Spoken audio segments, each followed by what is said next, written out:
It began in the silence of early morning, the kind of stillness that hangs heavy before the first light breaks over the hills. The streets of Jerusalem were quiet now, except for the occasional rustle of wind through the olive trees. The crowds were gone. The shouting had stopped. The cross stood empty. 3 days had passed since the sky turned black and the earth shook. Since a curtain tore in the temple, since hope, it seemed, had died. Mary Magdalene walked toward the tomb in that quiet dawn. Her heart was heavy with sorrow and her steps were slow. She had come not expecting a miracle, but simply to honor the dead, to anoint the broken body of the one that she loved, the teacher who had changed everything. She didn't expect what she found. The stone was already rolled away. The air, it felt different there, charged with something she couldn't explain. The cold tomb no longer held the body she had come to mourn.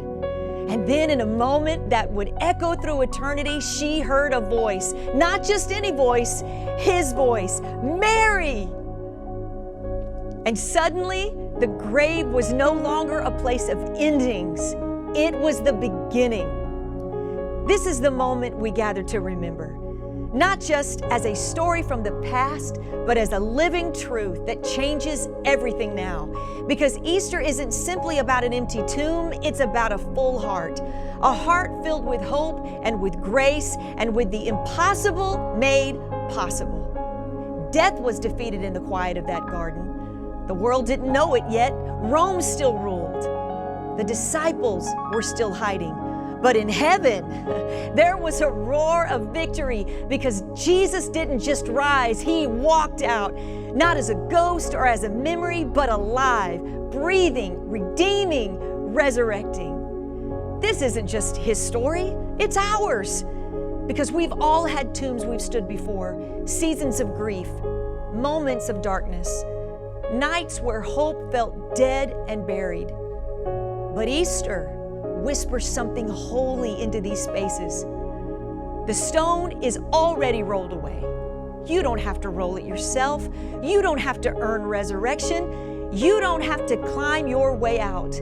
He has gone ahead of you, and He has done what you could never do. So if you come carrying loss, know that the risen one meets you there.